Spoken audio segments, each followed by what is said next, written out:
Hello, everyone. Sorry, I think we had some technical difficulties and a false start there, but we're going to get started now. I'd like to thank everybody for taking the time out of their busy day to join us and Ansel on this webinar for single-use gloves or disposable gloves, depending on what you like to call them. My name is Eric Heward. I'm the Personal Safety Market Segment Manager with Levitt-Safety, and we have some really great content to share with you guys, including a few discussion points that I feel don't get enough attention when it comes to selecting single-use gloves. Today joining us is a couple people on the line with Ansel for the webinar today. The experience that Ansel's sharing with us in the industry is quite extensive. They have a combined 36 years of experience. And since we have three speakers today, I'm going to take a minute here to introduce each one and ask them to say hello so you can connect the names with the voices a little bit better. So starting us off and going to be talking for the most of the webinar is Kathy Zanzucci. She's the Senior Brand Director for Single-Use Gloves. She's been doing that for the past 3 years, and 10 years before that she was with Microflex, another disposable glove company. And before that, Cardinal Health, which is just a small company in the Fortune 500 for medical products. So Kathy, if you could say hi. Sure. Hello and welcome. Next, we have Don Kronk, who is the Senior Manager for Technical Services and also the Quality Control Team for Single-Use Gloves. And he's been with Ansel for 15 years. If you wouldn't mind saying hello, Don. Good afternoon, everyone. And we also have Kevin Brennan here. He's the Senior Manager for North America for the past 2 years and also had 5 years with Ansel before that. If you can say hi, Kevin. Hi, everybody. And lastly, we have the newbie of the group, which is Cameron Stokes. He's the Canadian Sales Manager. He's been with Ansel for 3 years. You can say hi, Cameron. Hi, everyone. So that's the Ansel team that's going to be sharing their knowledge with us today. And so we're all aware, we're planning to have a 30-minute presentation. Final 15 minutes is going to be for questions. The webinar is going to be recorded, and we're going to be sending a follow-up email with a link to that for you. We will be holding all questions to the end, but if something does pop up in your mind, so it gets answered and you don't forget, we encourage you to type it into the chat there, and then we'll get around to it to the end. We did get some really fantastic questions through our registration page, which we're going to try to answer all of them. If we don't get to your question, though, we're going to have somebody follow up with you with an answer. Now that I've done all the housekeeping and started us off, I'm going to hand things over to Kathy, and she's going to start up the webinar. Thank you very much, Eric. I really appreciate the time today. I appreciate the team or individuals calling in. This is a really important topic when we talk about factors when selecting single-use gloves. And the key takeaway I'd like for everyone dialing in is that all single-use gloves are not the same. And hopefully today's session will help better educate you around single-use gloves on the basics and knowing the difference. And as Eric said, we'll have questions and comments towards the end of the webinar. So first, let's just start out with the very basic, single-use basics. What is a single-use glove? It's a disposable glove. It's meant for one-time use. It's really not meant to be repeated in terms of multiple applications. So Polymer Basics, let's talk a little bit about what single-use gloves are typically made out of. A polymer is a raw material. And if you think of a polymer being to glove manufacturing as fabric is to clothing manufacturing, it's a key ingredient. 5 common polymers are natural rubber latex, nitrile, neoprene, polyisoprene, and vinyl. And each of these polymers behaves and performs a bit differently. Natural rubber latex comes from a natural source, comes from the Hevea rubber trees, and it's traditionally seen as the gold standard in terms of comfort. It offers the highest comfort But the challenge with natural rubber latex is the allergy challenge or allergy issue with latex proteins. And for that reason, the industry has really been trending away from natural rubber latex and moving more towards nitrile.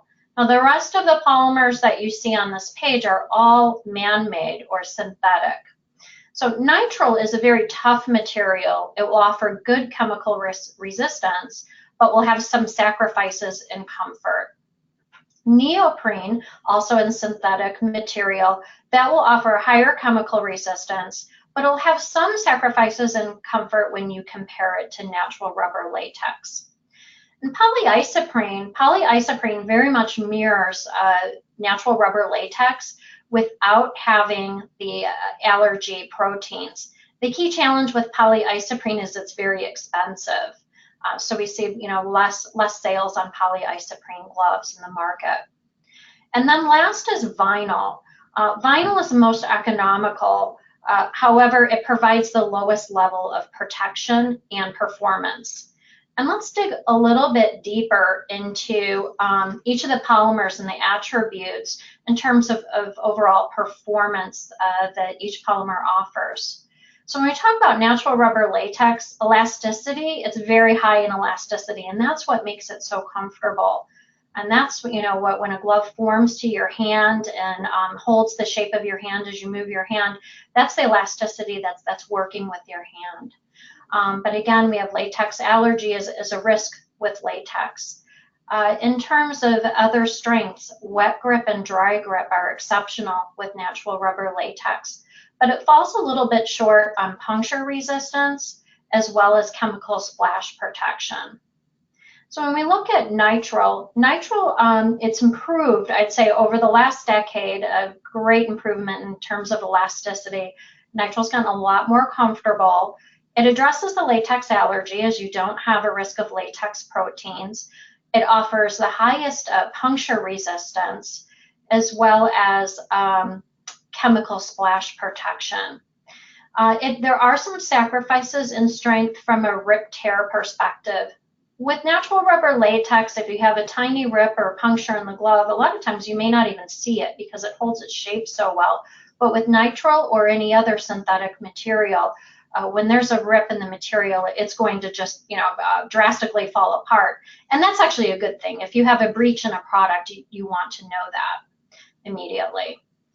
From a wet grip and dry grip perspective, the performance is very good on nitrile. It's just not as matching as on natural rubber latex. And then from a cost perspective, latex and nitrile are at the market right now, they're about comparable from a market price standpoint. Now, neoprene has a little bit more elasticity than nitrile, but again, not as much as natural rubber latex. It is still very comfortable to wear. It also addresses the challenge with latex allergies. It doesn't perform as well as puncture resistance as nitrile, and it matches wet grip and dry grip performance on nitrile as well. Neoprene will offer some advantages in chemical splash protection versus nitrile, depending on the type of chemical that you're working with, as well as the formulation of the neoprene glove that you're wearing as well. Polyisoprene, again, basically mirrors the performance of natural rubber latex, but the key challenge here is the pricing. The market price is so high, it's very costly to make, so therefore the market doesn't really trend on buying polyisoprene products. And the key highlight, I think, on this slide is it really helps showcase vinyl. Vinyl in terms of being weak from an overall performance and protection standpoint. It has a low entry price to market, but if you look across the board with elasticity, puncture resistance, strength, the wet and dry grip, as well as chemical protection, you're really not being well served from a protection standpoint when it comes to wearing vinyl gloves. It has its place, but if you're looking for advanced protection, this would not be your choice. So let's talk a little bit about the different types of single-use gloves.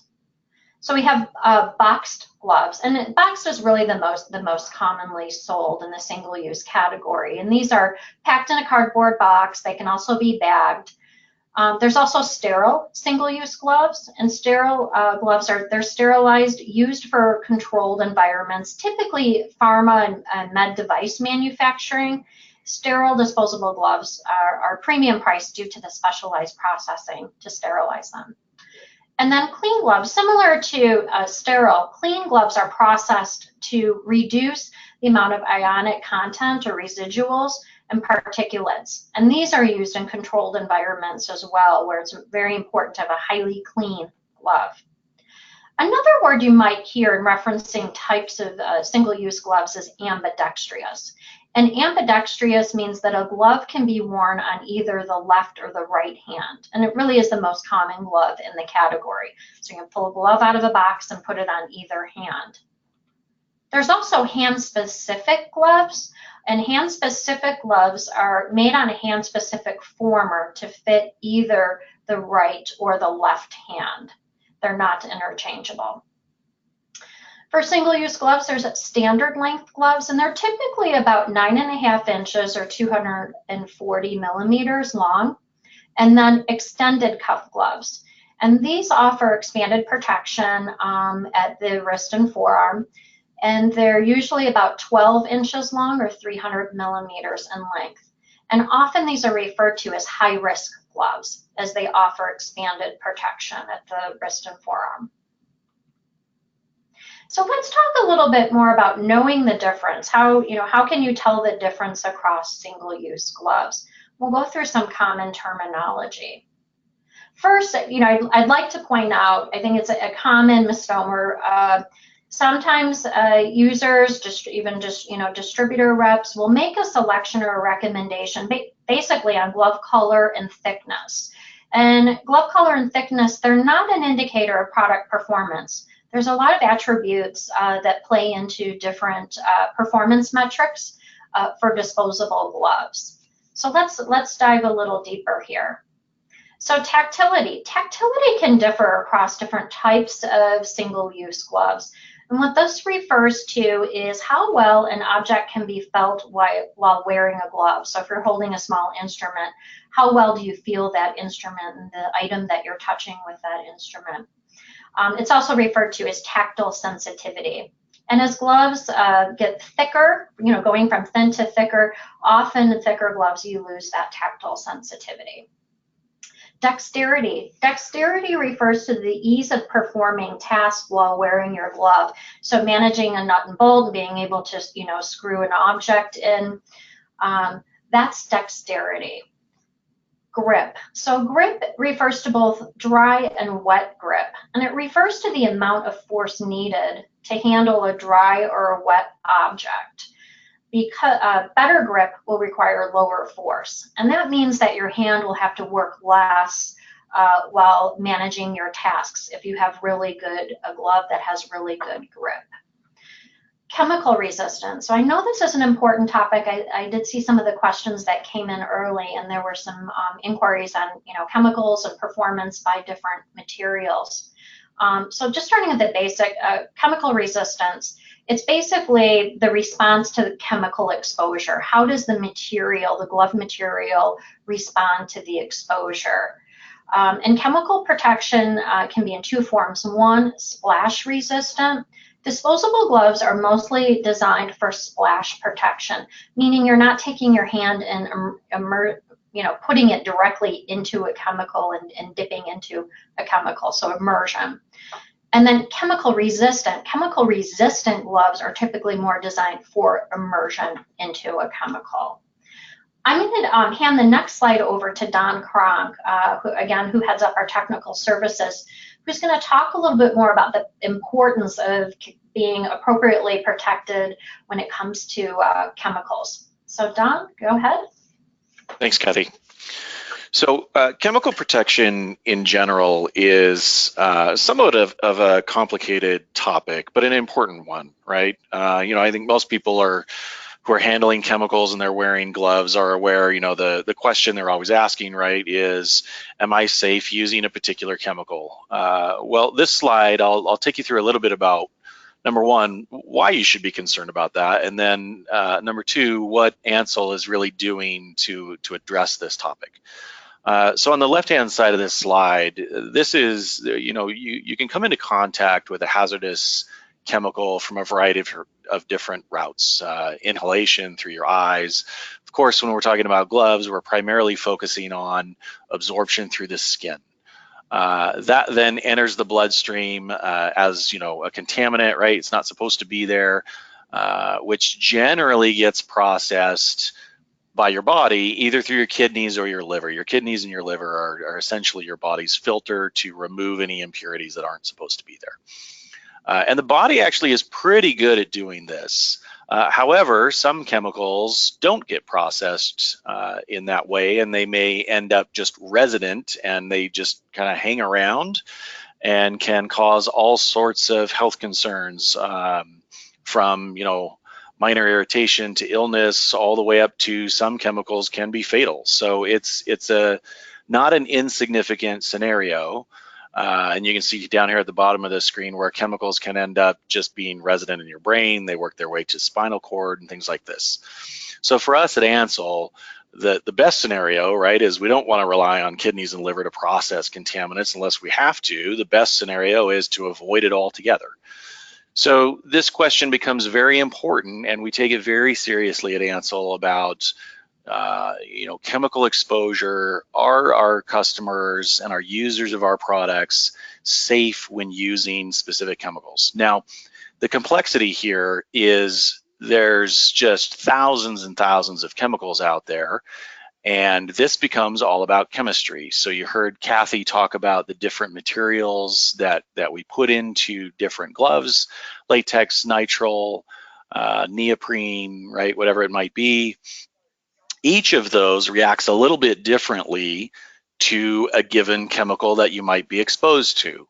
So what we do at Ansel, we do a number of different things. Number one, we have a lot of resources, including several laboratories that are dedicated to testing gloves with chemical exposure, so we can provide very accurate information to our end users and customers who are wearing the product, so that they can be informed about that safety scenario. The way we do this is on the right-hand side of this slide, where we take a section of the glove film, expose it to the chemical in question, right? And again, it can be any number of thousands of different chemicals. And then on the right, or on the left-hand side of this test chamber that you're looking at, we're continuously sampling this through a variety of different scientific and analytical methods that gives us a very precise result when it comes to when does that chemical break through the film, pass through the film, or does it not at all? In some cases, you'll have a scenario where it doesn't penetrate the glove at all. But that result, that piece of data that we're getting from this test, is what becomes what we call chemical permeation breakthrough time. Now, there are a couple of things that Ansel is doing. The first is this analytical testing on the front end, right? We're constantly testing our products, and we're constantly designing products with this protection scenario in mind. The other thing that we do, we have a tool that's known as Chemical Guardian, which any customer out there can log into the Chemical Guardian inquiry tool and fill out a simple form, and it's essentially, contact information and then what your application and what chemical you're using. That goes to a dedicated staff of scientists who are specifically tasked within Ansel to take a look at that information, right? What application and what chemical is being used, and then provide an assessment and a recommendation on what types of products you should use in that given scenario. And again, it's open to everybody. You can just Google Ansel Chemical Guardian, and it will take you straight to a form that you can fill out, and it submits it to our team. And then, of course, they'll come back out with a report and a recommendation on that specific scenario. So that's chemical protection in a nutshell. And to Kathy's point, I know there were several questions on this, so I'm quite certain we're going to revisit this topic on the back end of the webinar via questions. But from here, I'm going to hand this over to Kevin Brennan, who's going to talk about some of the new products that are specific around this particular topic. Kevin? Thanks, Don. Yep. So Antil has recently launched 2 very innovative chemical-resistant single-use gloves. So about 9 months ago, we launched the 93850, which is the glove on the left. It actually will provide 2 times the chemical splash resistance as other leading brands that we see in the marketplace. And as a frame of reference, we're able to get about over a 480-minute breakthrough time on some of the most common chemicals like heptane and hexane. This is actually our best standard length nitrile, not only in regards to chemical splash resistance, but also in terms of durability and AQL, which is something we'll get to later. And the product on the right is the 93260, which was launched about 1 year and 9 months ago. This is actually very unique. It'll give you the same level of chemical resistance in general as a light duty reusable nitrile chemical glove, but with much better dexterity, comfort, and at a lower price point. So it really hits a sweet spot there, if you can see the chart, between a chemical resistant glove that's reusable and a standard single-use glove. So the way it's able to do that is through its 3-layer design. So it actually has an outer layer of nitrile for resistance to solvents, a middle layer of neoprene for resistance to acids and bases, and then there's an inner donning polymer which helps you put on and off the glove more easily. So this allows essentially for longer breakthrough times, a larger volume of chemical that it can be exposed to, as well as some more harsher chemicals. And I believe, with the questions we got beforehand, we got a question specifically in regards to xylene. So 93260 will provide 11-minute breakthrough time on xylene, which is very long for any single-use glove, but for most applications you might want to consider using something like our PVA glove, which is reusable. So although this does protect against some very, very harsh chemicals, I would definitely suggest that you utilize the chemical guardian tool that Don was referencing earlier, which will actually give you an output in terms of the breakthrough times. And we're actually also able to give you not only the permeation, but the degradation rates. I know that was another question that we got earlier.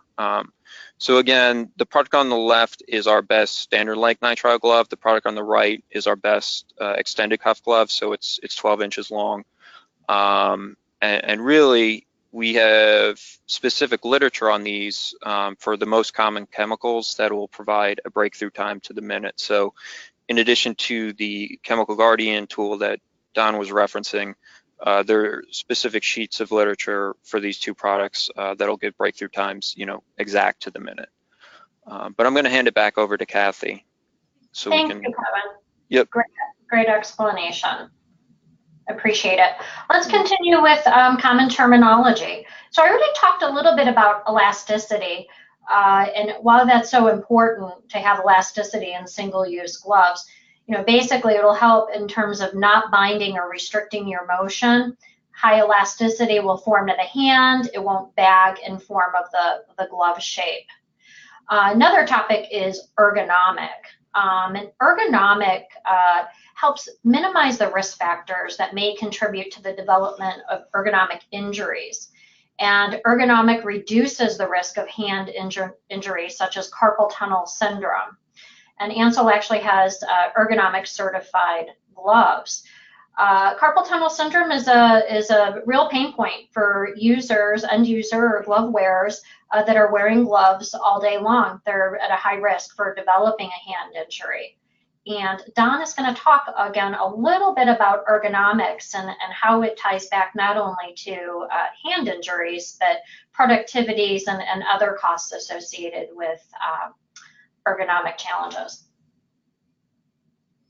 Thanks, Kathy. So the issue we're trying to solve here to what Kathy had already introed here, for a lot of our applications that people are running into, out when they're wearing gloves in the field is really repetitive motion. So let's say you're in a laboratory and maybe you're pipetting or something like this, or a lot of the activities that happen in a laboratory, and it's not just laboratory, but really any setting out there, require a lot of repetitive motion. And traditional gloves that have been on the marketplace really restrict hand motion, so and increase the amount of muscle effort that's required to do those tasks. Ergonomics is all about muscle effort and repetitive motion. So the more I have to use the muscles within my hand to do what I need to do, right, the more those muscles fatigue. And given that repetitive motion over time, you're doing something all day long, that's what can lead to these types of issues like carpal tunnel, which is ultimately what we're trying to avoid. So what we've done at Ansel is really taken a design philosophy around some of our products to be more ergonomic than what we were seeing that was typical out in the marketplace. And that really is around, again, that muscle effort piece of this. So we've designed certain gloves with reducing the amount of muscle effort required to do those common tasks as much as we possibly can. The more I can reduce the muscle effort, the less my muscle becomes fatigued when I'm moving my hands through some certain motion, the less risk that the end user then has of developing some more complicated, like a carpal tunnel or something like this. So there are several of our products. We assess this by testing muscle effort directly in certain applications. So we have some instrumentation that we literally can monitor the amount of muscle effort that your hand is exerting while doing certain tasks. We do this across, the glove in question, plus some control measures. And we've been able to prove that on certain products, we actually do minimize that muscle effort compared to, again, what's out there typically. And as a glove can be shown to do that scientifically, then we'll apply a ergonomic certification to that. And again, it's just another way that Ansel is providing value in its products and looking to the overall safety scenario for our end users. Thank Kathy? you. Yeah, thank you. Great explanation. I would also add, I think someone raised a question on how do you know if you're wearing the right size glove, or how should you choose? If you're not wearing the right size glove, you actually could become at risk for an ergonomic injury as well. If the glove is too tight fitting, you will experience muscle strain. So in terms of selecting the right size, the best thing to do is to try multiple sizes, and the glove, if it fits right, it should not bag out on you, and it should work well with your hand, and it shouldn't cause strain on your muscles. You'll feel pain if you're in the wrong size of a glove. It's almost like wearing too tight of jeans. All right, so let's move on to the next topic, and that's performance metrics. So there's 5 important metrics, and these are metrics that are tied to a product's specification. So if you're selecting a glove, your glove provider should be able to provide you with a product specification that actually indicates the performance metric for these 5 attributes. So let's start with AQL, and that's AQL for pinholes. So AQL is a very important indicator of product quality. Some end users are not aware that disposable gloves could have pinholes.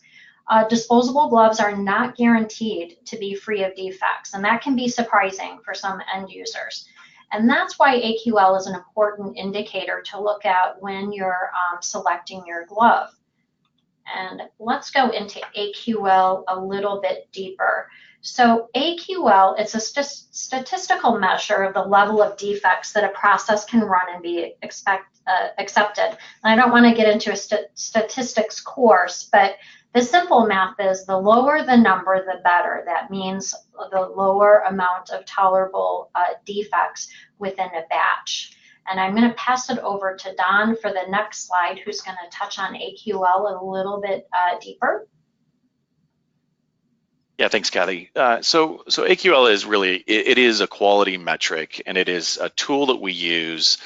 To Kathy's point, state-of-the-art does not allow us to manufacture gloves of this type that are 100% free of defects. So within the industry, and including within, you know, regulatory agencies as well, there is what's known as an acceptable quality level, or AQL, associated with pinhole defects, so tiny holes within the film of the glove that are allowable within a given production lot. And again, to echo Kathy's point, where I won't get into the statistics because it does become somewhat complex, but to simplify this, you can see the numbers on the middle of the slide here: 4.0, 2.5, 1.5, 0.65.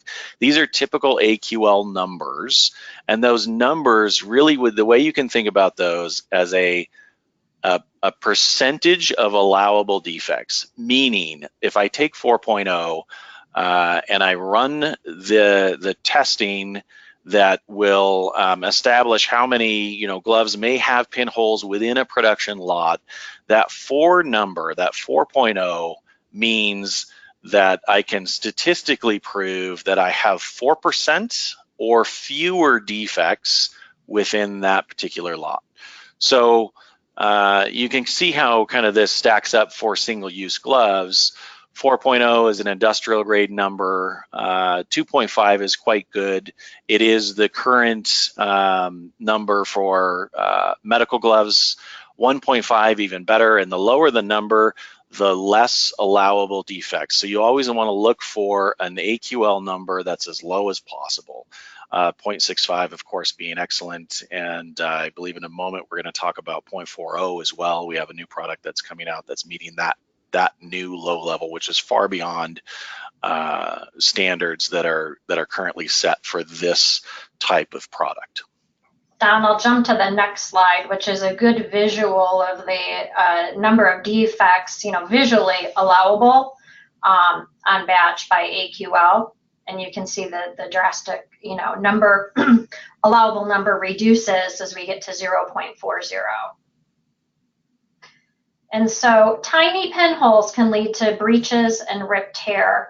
Our new Microflex 93850, Kevin already spoke about the glove, the chemical splash resistance that it offers, but it also offers a 73% reduction in allowable defects versus a 1.5 AQL. And so why this is important to you is, one, tiny pinholes can lead to breaches, rip tear. It can lead to disruption in your work by needing to change gloves frequently. So looking for gloves that have a lower AQL are going to be a better guarantee of quality. So let's go to the next performance metric, and that's force-it break and tensile. And so gloves that rip or tear easily often will have a lower tensile or force-it break rating. And force-it break, what it is just the raw force required to break the material sample. It's also referred to as tensile strength, and tensile strength is more commonly used in the Americas, and force-it break is more commonly used in other regions. So let's take a look at some of the example numbers. And we'll focus mostly on nitrile here. If you are looking for a nitrile glove with a high tensile strength, you're going to look anywhere from 22 to above 30 would be good in terms, you know, I would say better than good, very good to excellent in tensile strength. Another metric to look at is puncture, and puncture is a force required to puncture a sample with a sharp stylus. This is measured in newtons, and the higher the number, the better. And disposable gloves made from nitrile, they will offer the highest puncture resistance versus other materials, so versus neoprene, natural rubber, latex, and certainly versus vinyl. And so when looking at the rating for puncture resistance, what you want to look for is a rating of 4 or higher to have a very good to excellent puncture rating. And then let's talk about elongation. So elongation is a measurement of elasticity, and we talked a lot about how elasticity is important in that comfortable fit and feel to have a glove that works with you. This is the total distance material will stretch until it breaks, and it's measured as a percentage, and the higher the number, the better. And if you think about the image here, it's a balloon. If you inflate a balloon and you deflate a balloon, you let the air out, basically it returns to its original shape. A glove with high elongation is going to return to its original shape. So when we look at ratings for elongation, you can see why why latex is a gold standard in terms of the elongation number at 650 to 750, and this is excellent. And this is an area where nitrile does struggle a little bit because it just doesn't have that same elasticity. But you want to look for something that's minimum 500 to 600. Neoprene, as you can see, this is where neoprene outperforms nitrile because it does perform higher on elongation at 600 to 700. And then polyisoprene, again, it's going to match the performance of latex, but the price point typically holds users back.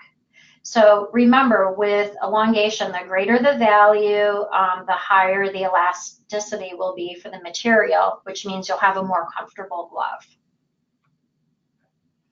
So then let's talk a little bit about Modulus. Modulus measures overall elasticity and comfort of the glove. Now with this, the lower the number, the better. And when we look at Modulus, let's look specifically at nitrile. With Modulus, you want a rating of 4 or above when selecting nitrile.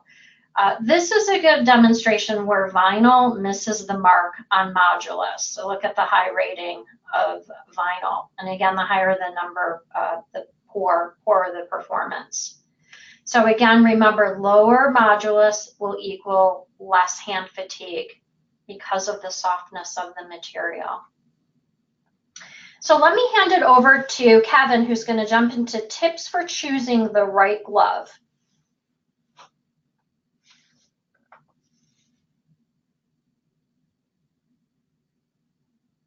Kevin, we can't hear you. Oh, sorry about that, guys. Yeah, sort of what Kathy was touching on earlier is that a lot of times we'll hear from distributors or end users that, hey, I've been using a 3mm nitrile. That's the type of glove that, I should be using. I've always been using it.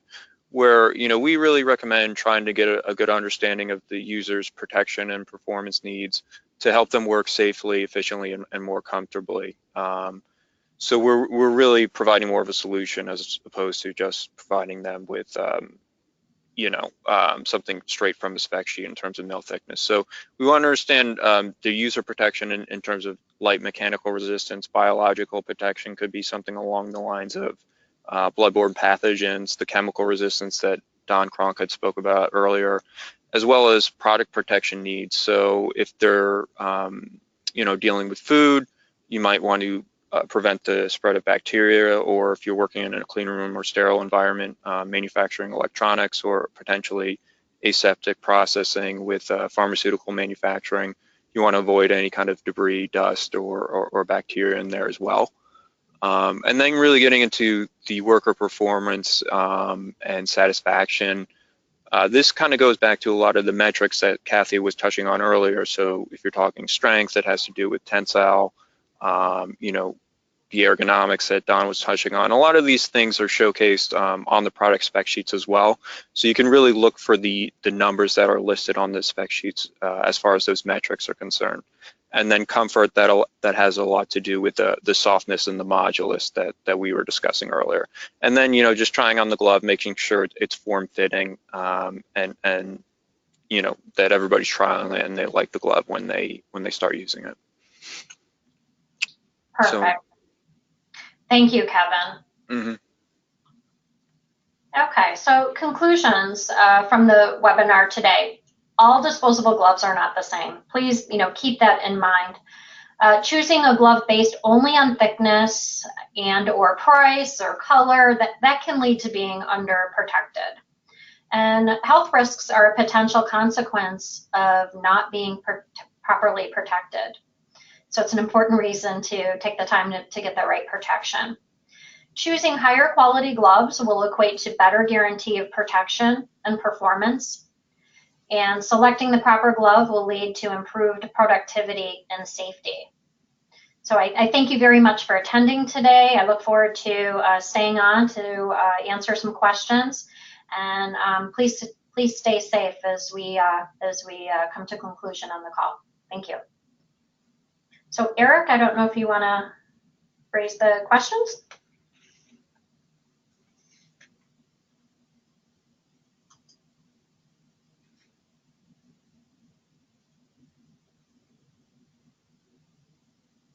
And Eric, we can't hear you. Hi, Kathy. Sorry about that. Thank you very much for your insight, Kathy, Dawn, and Kevin. I particularly think that information about AQL is particularly useful and a good starting point for people who are looking at their gloves. We did get a lot of questions here about using different chemicals and whether or not gloves are best suited against them. I highly recommend you guys get in touch with us, put together a list of your chemicals, and we can do what's called the Chemical Guardian program, which is basically a glove review in light where we can suggest what the perfect construction is, perfect materials are, perfect glove types for you at different price points that can help protect against those. So in the interest of time's sake, we're going to be skipping those specific ones, and we're going to get into a few other conversation points. We had a few questions about whether it's good practice to be doing double gloving. If you guys could weigh in on that one, that would be beneficial. Sure. I'll take it. Feel free Don, to add in, or Kevin, but double gloving can be a good practice when you're looking for two different layers of protection, or you're wanting to mix different material types. So as Kevin referred to our 93-260, you actually get a benefit by wearing a nitrile and a neoprene in two different layers. That's one benefit of double gloving. Yeah, Kathy, I would just add, double gloving is a good idea anytime you feel like you need extra protection in, like a disposable type glove, but yet you don't need to move up to a full, say, like dedicated reusable. Double gloving with different material types can certainly provide added protection, or double gloving with the same material type can also provide added protection. Essentially you're doubling the thickness of the product, right? So it does add added protection when you need it. Mm-hmm. And sometimes we'd find that, in a clean room or sterile environment, you might have an underglove that's, a unique color like green, and then the overglove maybe something like white for, you can find some breach detection. So if you happen to see some green, that the outer glove has been compromised and you might want to switch it out. Good point, Kevin. It's all good points. I know we did have a few people from the emergency services sector who did sign on. And I just also want to point out that part of our recommendations, if you come in contact with hazardous substances in small quantities, it is a good idea to do the double gloving, particularly with fentanyl. We do have a piece online talking about fentanyl protection, and the reason why you'd want to be doing that is you may have a little bit of trace on your hands as you're taking off your gloves. If you only have one pair, you would then expose yourself to it. So having the double gloves, you could be able to take off and turn them inside out, making sure you control any sort of contamination that happens. We do have a few gloves that are certified against fentanyl in terms of breakthrough times. So if that's something we need to follow up on, we can. Yep, for sure. I have a question here about, is there such thing as a chemical resistant glove with cut resistance to it? Yes, there is. There's gloves with particular liners. Again, we would prefer to do that Chemical Guardian audit with you guys to particularly narrow down which construction of glove is best for you, and then come up with something that'll work for cut resistance. Are there standards for gloves protecting users from multiple hazards like radiological, cut and puncture, which we just covered? Do you guys want to weigh into the radiological side and what standards they might be, just briefly? I'm more the single-use, I wouldn't say expert, but the single-use specialist. I don't know, Kevin, and your other category exposure, or Don, is there something you'd comment there? You know, I might defer to Don on that. I know sometimes we see that in the medical field as well. I believe that there's an EN potentially testing for that. I'm not familiar with that, as I really only deal with North America, but that's not really my area of expertise either. Yeah, radiation in particular, there are specialist gloves for radiation attenuation. There are a few standards. They're mostly EN standards, EN standards being more relevant in Europe, right? They're European standards. But they are out there, but they're kind of a specialty product. So again, it kind of depends on your specific application and what you mean by radiation exposure. So my recommendation would be reach out, through Levitt and get in touch with us, and we can take a look at the specific application and provide a recommendation there. We've got another question here for recommendation for mechanics, and what type of disposable gloves would you see best to be working on vehicles? Do you want me to take that one, Kevin? Sure. Okay. Actually, there's, we have a mix. Some mechanics really like our diamond grip glove that's a natural rubber latex. It's double chlorinated, and part of the reason that they really like it is the oil grip, as well as the snag resistance. It's very, very smooth on the outside, but it's not slippery. But we have other mechanics that prefer, the grip that's provided through nitrile. So I would suggest, as a mechanic, request samples of, if you don't have a latex sensitivity, and there's no risk there, try natural rubber latex, but try a double chlorinated natural rubber latex, so you don't have it, so it's not too grippy. Then I would also suggest nitrile, and black nitrile is seems to be common with our automotive space because it masks the dirt and grease, grease stains.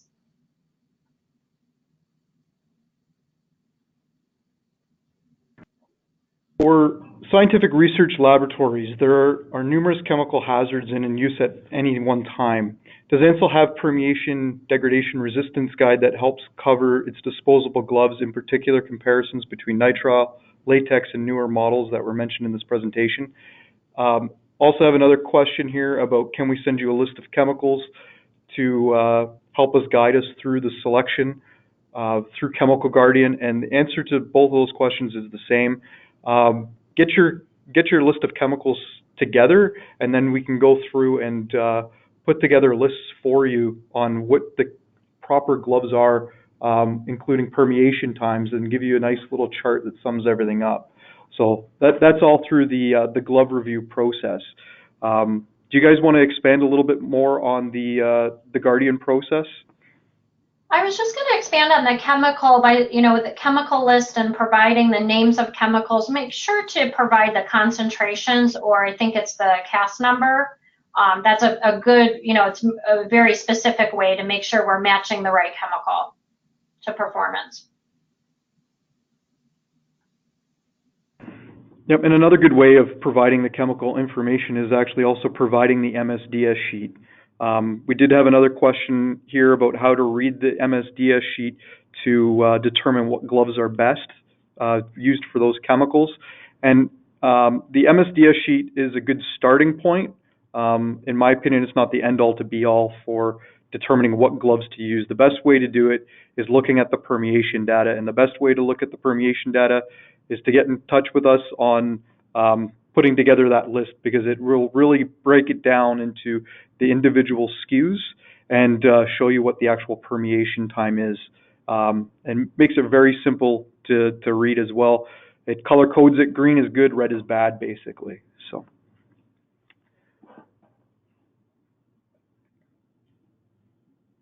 Is there a recommended glove type for pest control activities, mouse control, etc.? Seems like the question might be towards puncture resistant for bites. And if there is, yes, there are puncture resistant gloves. If you're also looking for chemical control for pesticides to stop chemicals from contacting the skin, obviously, again, we'd want to know what the chemicals are, and then we can run the Chemical Guardian program to make sure that you're getting the best protection. Have you had employees with eczema react to your gloves? And that also pulls into other questions that we've had about allergic reactions and dermatitis that are happening with different types of gloves. If you guys could briefly touch upon that, that would be great as well. Do you want to take that one, Don? Yeah, sure. So allergic reaction for gloves is one of two things. The most important is some people are allergic to natural rubber latex. So obviously we have a variety of products that fit in that category. Natural rubber latex reaction is a proper allergic reaction, and this is the one that can be most serious. It could actually potentially be fatal. Most people know they're allergic to latex and know to avoid, latex products, but obviously we would absolutely recommend, if you do know or suspect, use a non-latex material in your glove. But that's not the end of the story. Even the non-latex products can also cause allergic reaction. Some people are just sensitive to chemicals in general, and we do have a couple of specific chemicals in glove production, and it's in all glove production, that we do know can be irritants to certain people. So, but that will be like a contact dermatitis, or you might get a slight rash, but it's not, in that category of proper latex reaction. But we can work with customers on that end of things as well. If you are experiencing some type of allergic reaction to one of our products, certainly get in touch with us and we can help you get into the right glove. We do have products in the line that are specifically formulated to be for people with sensitivities like that. They reduce the number of chemicals that we use, and they go through a very clean process, so we can remove any of that chemical exposure as much as we possibly can. I would just add to that, sometimes an end user or glove wearer can go, from one day not having any issue to all of a sudden starting to get skin irritation, and that can occur over time after being exposed to chemicals in the gloves over, a period of time. So if you start to notice, irritation or eczema, certainly follow up with Levitt or with Ansel, and we can make additional glove recommendations to you. Okay, we're going to take one more question here, just to make sure we stay within the hour. I know we've run over a little bit, but it is a good question. Actually, got a few questions like this. And it's talking about cost of gloves. We have some here that are saying that we always struggle with the price point of gloves, with glove selection and finding one that fits within certain budgets.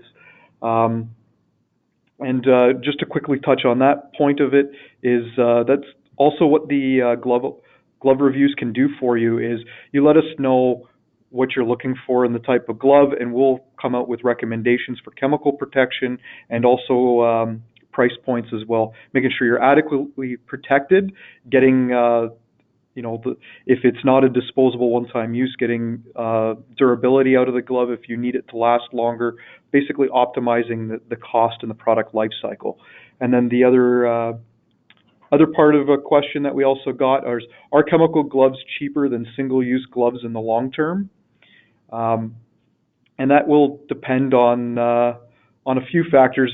I'm going to hand it over to the experts to let them weigh in on this topic, though.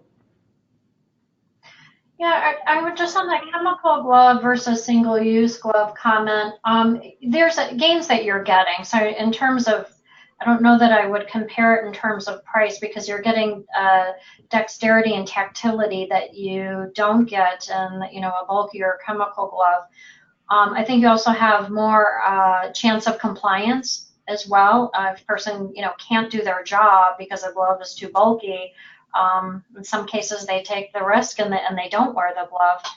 There's also the portability of disposable gloves where sometimes, you know, you have a shared workspace where, you know, you're doing machinery wipe downs with other team members and you don't really want to wear the glove that they're wearing, you know, and share. So there's a, you know, a cleanliness factor there as well. So I think there's more than just comparing the, you know, the price per piece of disposable versus reusable. I think there's other factors in place that could be plugged into a cost scenario to determine, you know, the overall cost of a reusable versus a disposable. And as Eric said, that's something that can come out of a category or a glove review. Yeah, I think there's a lot of factors there too in terms of, you know, how much it costs to clean the glove afterwards if you're reusing it or, you know, laundering it. But, you know, just keep in mind that a lot of times, even if, you know, you're not constantly exposing the glove to a chemical, it can continue to, you know, degrade it afterwards. So, you know, that affects how long you can, you know, reuse that reusable glove at times. Good points, Kevin. Okay, thank you very much, Kathy, Dawn, Kevin, and Cameron for joining us today and sharing your knowledge on gloves. I think this was fantastic. Thank you to everybody who's joined in and those who have asked questions. If we didn't get to your specific question, we're going to have somebody follow up with you and making sure that you got get the answer you need, particularly for those who asked specific questions on chemicals. We're going to follow up with you and provide some recommendations. As I mentioned before, this webinar is recorded and you will get a link to it so you can view it again, and there will also be a link to download the slides. So thank you again for joining us today, and we'll hope to see you on the next call. Thank you.